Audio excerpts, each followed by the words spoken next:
तो आज से हम हमारा सही बुखारी का दर्स शुरू कर रहे हैं।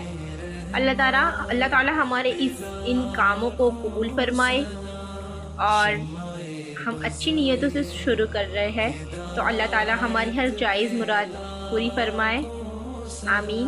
तो चलिए शुरू करते हैं।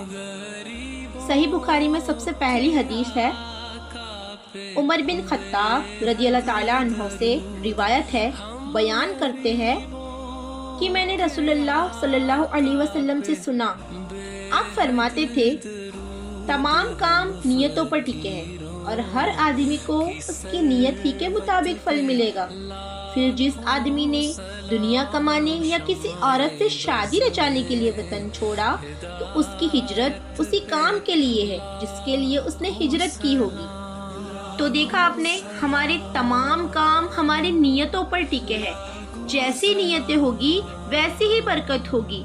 अल्लाह ताला हमें अच्छी नियतों के साथ हर काम करने की तौफीक अता फरमाए, आमीन या रब्बल आलमीन। दूसरी हदीस है, आयशा रज़ियल्लाहु ताला अन्हा से रिवायत है कि हारिस बिन हिशाम रहमतुल्लाहि रज़ियल्लाहु ताला अन्हु ने रसूलुल्लाह सल्लल्लाहु अलैहि वसल्लम से पूछा, ए अल्लाह के रसूल सल्लल्लाहु अलैहि वसल्लम, आप पर वही कैसे आती है? तो रसूलुल्लाह सल्लल्लाहु अलैहि वसल्लम ने इरशाद फरमाया, कभी तो वही आने की हालत घंटी की टन टन की तरह होती है और यह हालत मुझ पर बहुत भारी गुजरती है। फिर जब फरिश्ते का पैगाम मुझे याद हो जाता है तो यह बंद हो जाती है, और कभी फरिश्ता इंसानी शक्ल में मेरे पास आकर मुझसे बात करता है और जो कुछ वो कहता है मैं उसे महफूज कर लेता हूँ।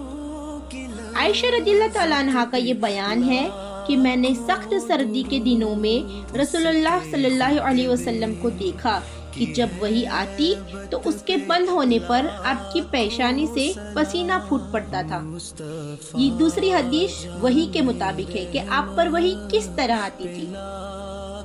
तो देखा आपने कि वही की सूरतों में दो सूरतें बयान की है कि सबसे पहली सूरत जो थी वो घंटी की टन टन की तरह वही आती थी, जो हालत हुजूर सल्लल्लाहु अलैहि वसल्लम पर बहुत भारी गुजरती थी, और जो दूसरी हालत थी वो फरिश्ता इंसानी शक्ल में हुजूर सल्लल्लाहु अलैहि वसल्लम पास आकर उनसे बात करता था। इस दो सूरत में वही आती थी हुजूर सल्लल्लाहु अलैहि वसल्लम। ये दूसरी हदीस हो गई। अब हम तीसरी हदीस देखते हैं। आयशा रज़ियल्लाहु ताला अन्हा से रिवायत है कि उन्होंने फरमाया कि रसूलुल्लाह सल्लल्लाहु अलैहि वसल्लम पर वही की शुरुआत सच्चे ख्वाबों की शक्ल में हुई। अब जो कुछ ख्वाब में देखते वह सुबह की रोशनी की तरह नमूदार होता। फिर आपको तन्हाई पसंद हो गई, चुनांचे आप गारे हिरा में तन्हाई इख्तियार फरमाते और कई रात घर तशरीफ लाए बगैर इबादत में लगे रहते। आप खाने पीने का सामान घर से ले जाकर वहाँ कुछ रोज गुजारते। फिर खदीजा रज़ियल्लाहु ताला अन्हा के पास वापस आते और तकरीबन इतने ही दिनों के लिए फिर कुछ खाने पीने का सामान ले जाते। एक रोज जबकि आप हिरा में थे, इतने में आपके पास हक आ गया और एक फरिश्ते ने आकर आपसे कहा, पढ़ो। आपने फरमाया, मैं पढ़ा हुआ नहीं हूँ। इस पर फरिश्ते ने मुझे पकड़कर खूब दबाया, यहाँ तक कि मेरी ताकत बर्दाश्त जवाब देने लगी। फिर उसने मुझे छोड़ दिया और कहा, पढ़ो। फिर मैंने कहा, मैं तो पढ़ा हुआ नहीं हूँ। उसने दोबारा मुझे पकड़कर दबोचा, यहाँ तक कि मेरी ताकत बर्दाश्त से बाहर हो गई। फिर छोड़कर कहा, पढ़ो।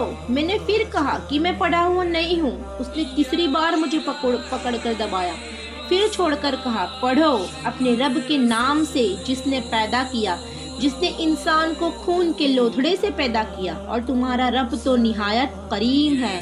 रसूलुल्लाह सल्लल्लाहु अलैहि वसल्लम इन आयतों को लेकर वापस आए और आपका दिल धड़क रहा था। चुनांचे आप अपनी बीवी खदीजा बिनते खुवैलिद रज़ियल्लाहु ताला अन्हा के पास तशरीफ लाए और फरमाया, मुझे चादर उड़ा दो।